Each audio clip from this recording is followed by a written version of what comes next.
Test 3. You will hear a number of different recordings and you will have to answer questions on what you hear. There will be time for you to read the instructions and questions, and you will have a chance to check your work. All the recordings will be played once only.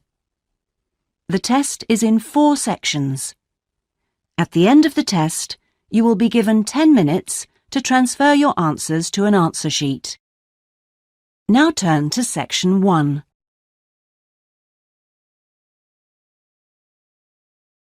Section 1. You will hear a conversation between a student and a job advisor. First, you have some time to look at questions 1 to 5.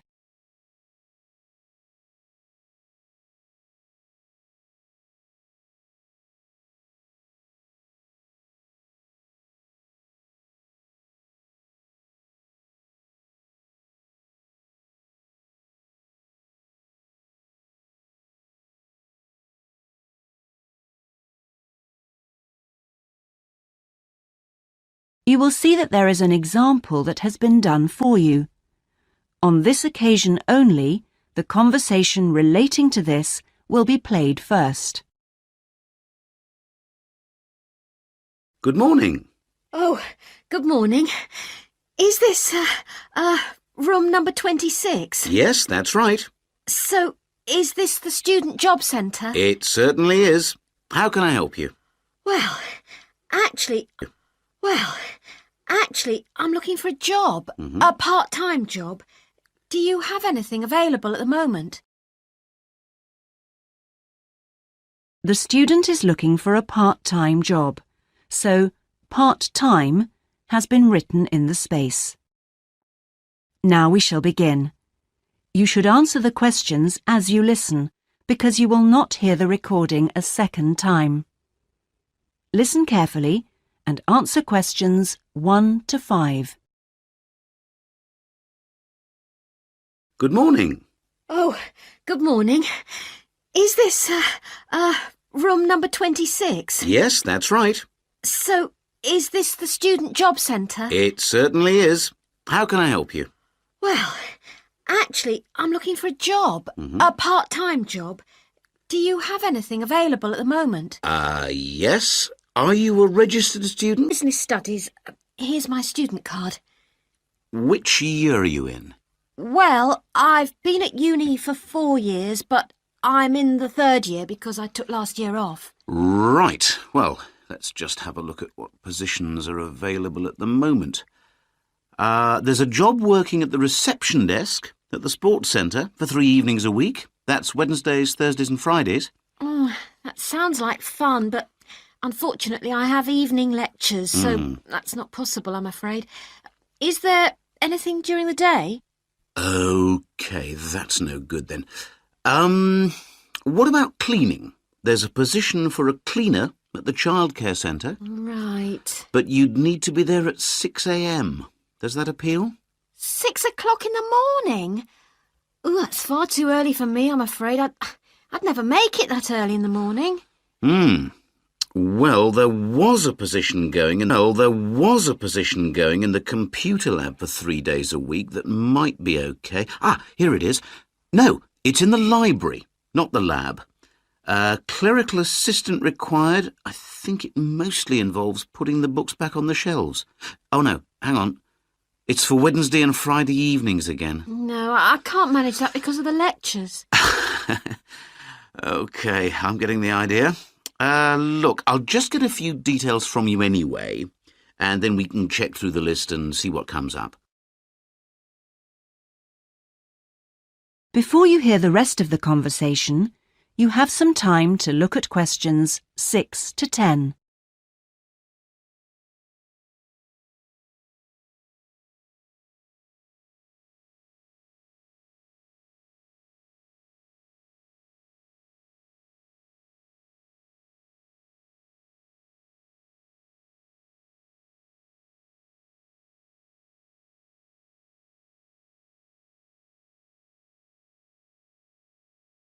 Now listen and answer questions 6 to 10.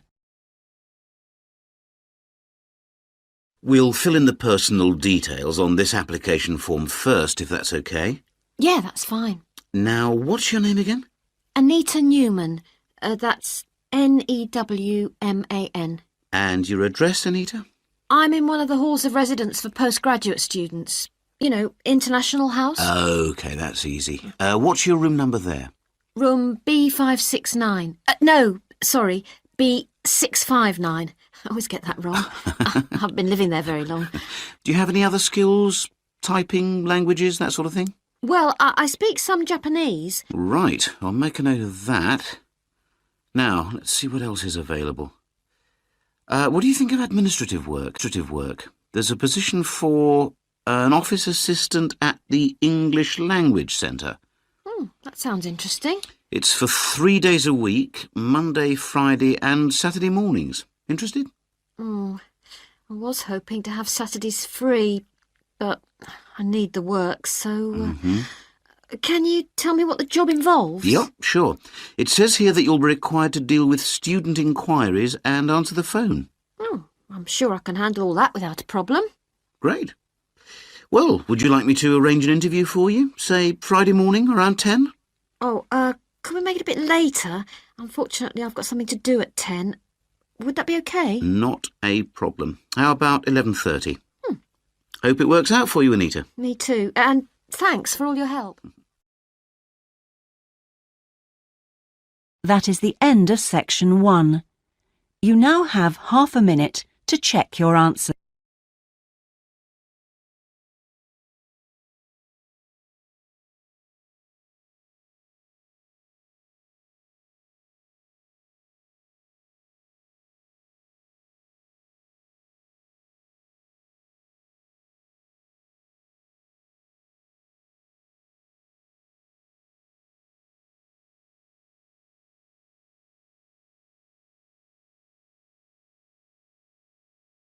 Now turn to section 2.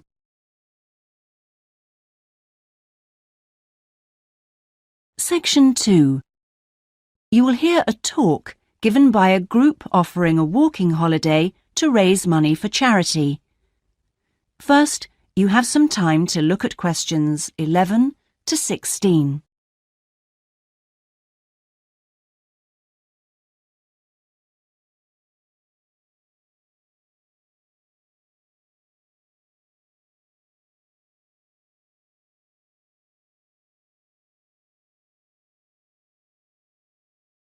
Now listen carefully and answer questions 11 to 16.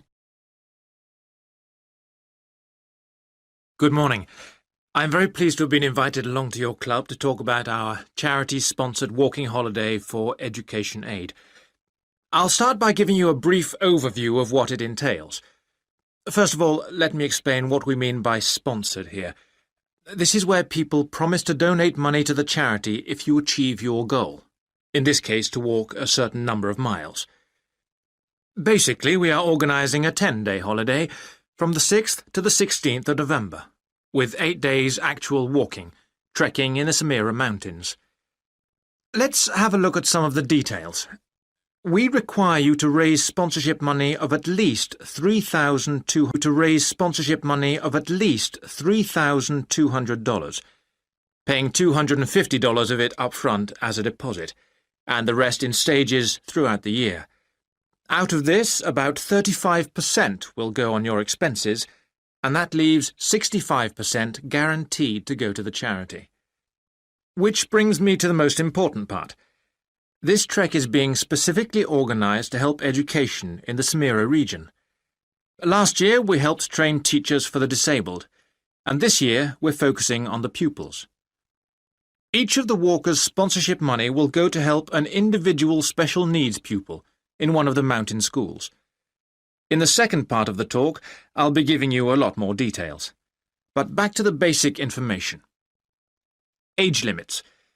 This is the second time we've run this kind of holiday, and on the first we even had an 80-year-old.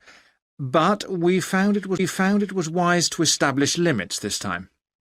You have to be at least 18, and the top limit is now 70, though you need to obtain a health certificate from your doctor if you are over 60 years old.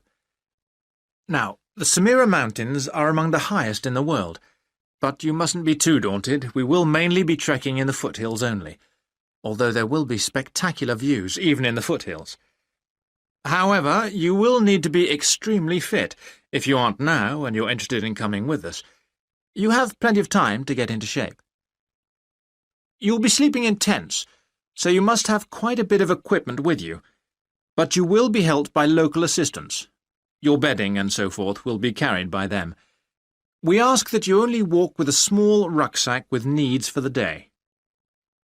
I don't think I've really said enough about the marvellous area you'll be walking in. Let's have a look at some of the sights you'll be seeing.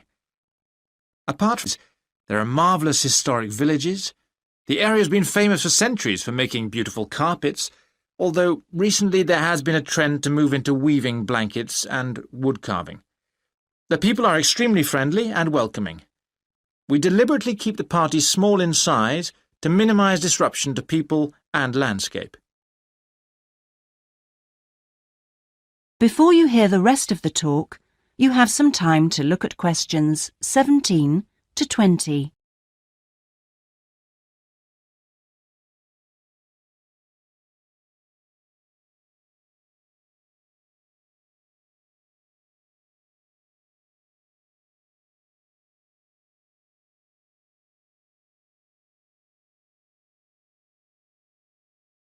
Now listen and answer questions 17 to 20. I hope that there are still some people interested. I will be distributing leaflets at the end where you can find out more information. But just for the moment, I'll outline the itinerary, the main high points of the holiday. Obviously, you'll start by flying out to Kishba, the capital city, on day 1. After a couple of days to acclimatise yourself, you'll start the trek on day 3, walking through the enormous Katiba forest, which will take the whole of the day. Day 4 takes us higher up, going through the foothills, past a number of villages, and visiting a school for the disabled in Sohan.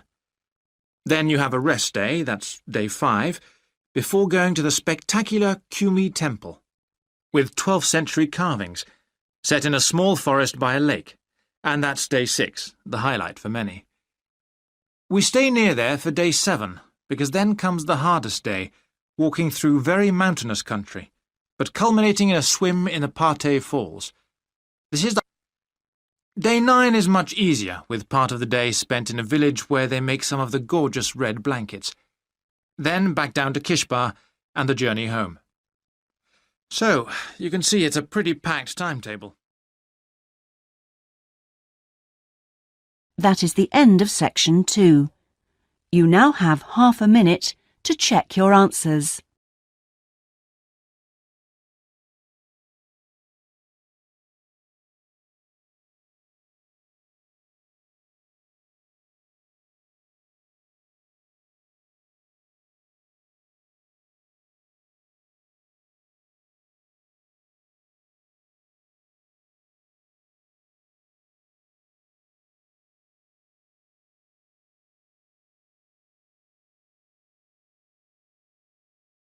Now turn to section 3.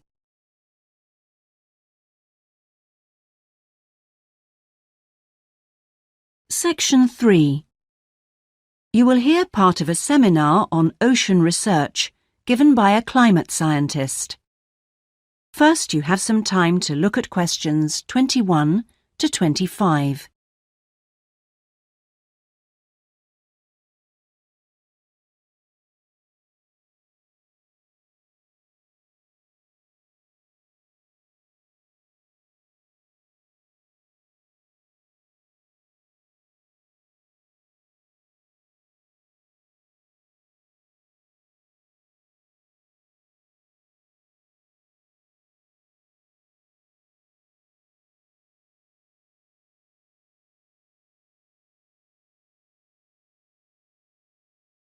Now listen carefully and answer questions 21 to 25. Today to hear about how the robotic float project is helping with ocean research. Well, first of all, we'll look at what a robotic float does and its use. So let's start with the device itself. It looks a bit like a cigar, and it's about 1.5 meters long. More importantly, it's full of equipment that's designed to collect data, so it can help us in building up a profile of different factors which work together within the world's oceans. Sounds like a big project. Isn't it too big for one country to undertake? That's quite true, but this project is a really good example of international cooperation. Over the last 5 years, scientists from 13 countries have been taking part in the project and launching floats in their area of ocean control. And next year this number will rise to 14 when Indonesia joins the project.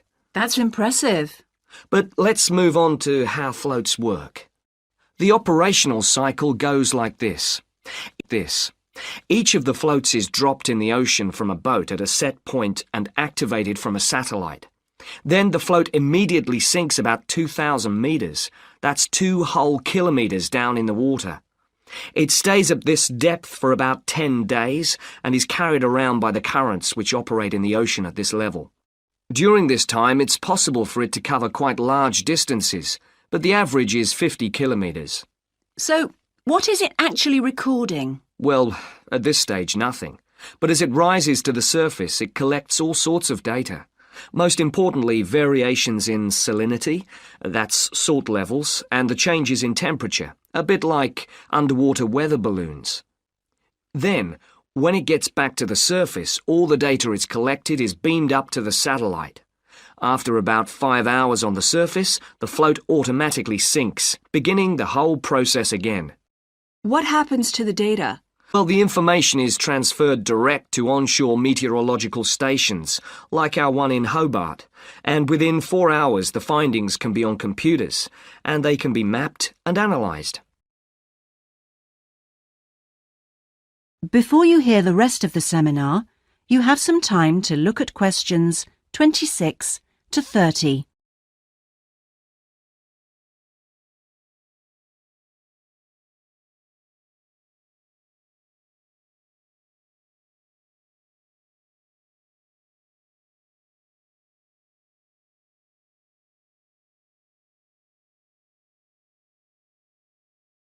Now listen and answer questions 26 to 30.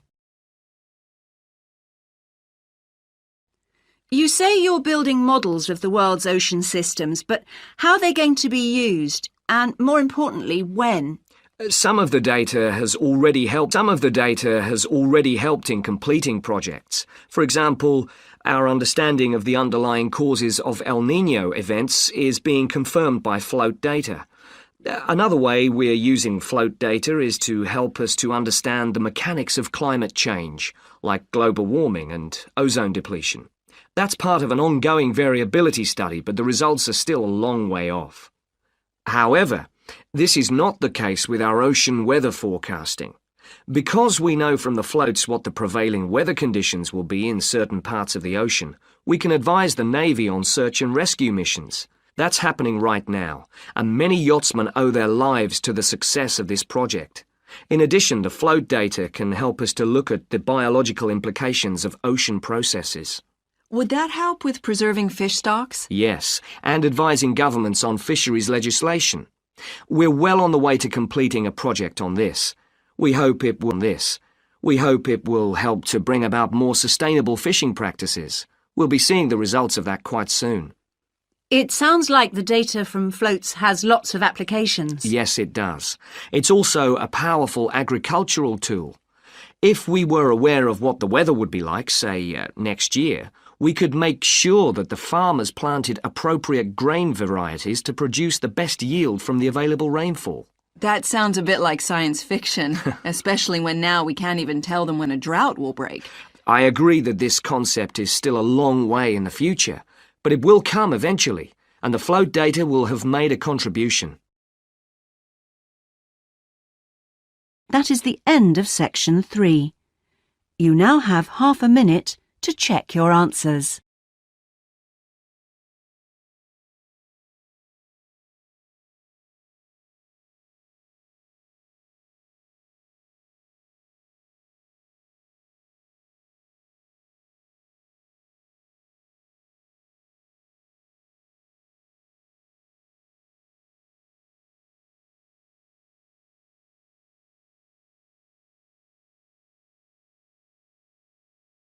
Now turn to Section 4.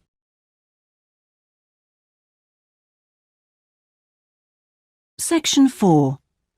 You will hear part of a lecture about hotels and the tourist industry. First, you have some time to look at questions 31 to 40.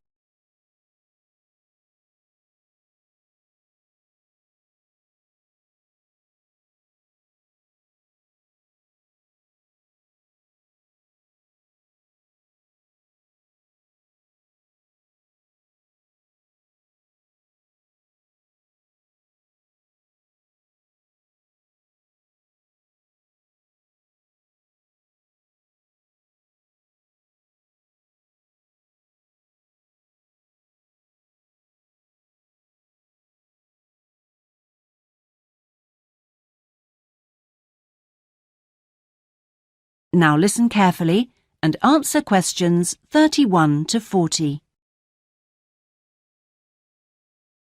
Good morning, everyone.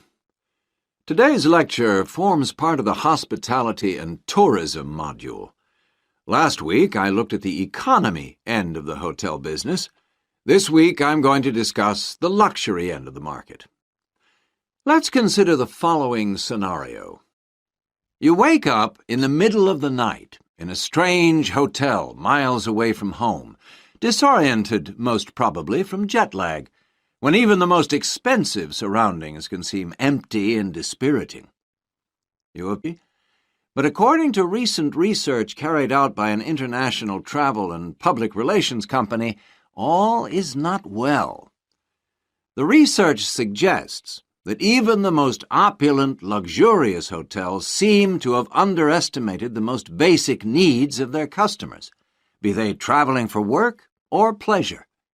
The need to feel at home in surroundings which are both familiar and inviting. Do these findings, however, apply only to hotels situated in particular areas? Is it possible that the external environment can affect a guest's well-being?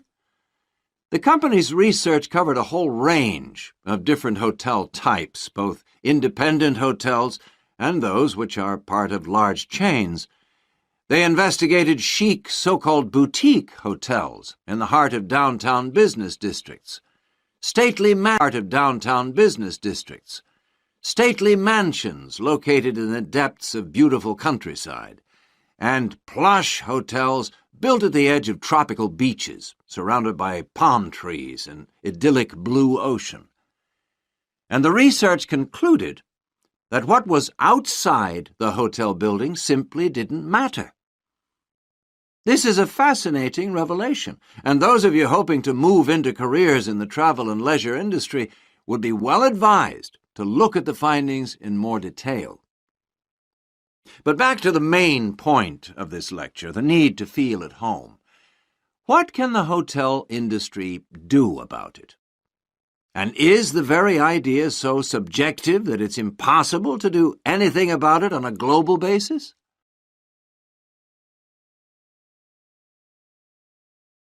However, nothing stands still in this world. Home with you, and aims to provide clients with luxury serviced apartments. Those in the business travel industry maintain that these serviced apartments dispense with all the unwanted and expensive hotel services that business travelers don't want, while maximizing the facilities they do want.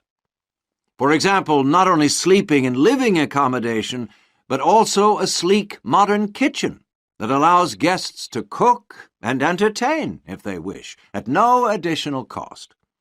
The attractions of such facilities are obvious, and it'll be interesting to see whether the company manages to establish a trend all over the world and make a lasting impact on the luxury accommodation market. Now, finally, I want to consider the psychology underpinning the traditional holiday hotel industry. As a hotelier, how do you go about attracting people to give up the security of their own home and entrust themselves to staying in a completely strange place and sleeping in an unfamiliar bed? Firstly, Hotels exploit people's need to escape the predictability of their everyday lives. For a few days, people can pretend they are free of responsibilities and can indulge themselves. Secondly, there is something very powerful in our need to be pampered and looked after. It's almost as if we returned to being a baby when everything was done for us and we felt safe and secure. And not far removed from this is the pleasure in being spoilt and given little treats, like the minuscule bottles of shampoo and tiny bars of soap, the chocolate on your pillow at night. And we actually forget that we are paying for it all. Hotels, a fairly new phenomenon, but increasingly popular, particularly... That is the end of section 4.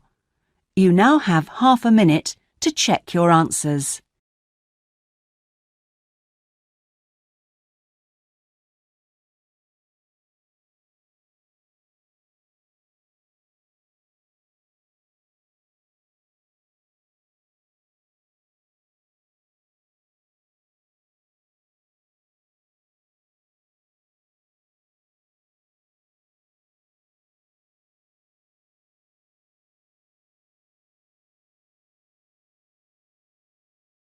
That is the end of the listening test.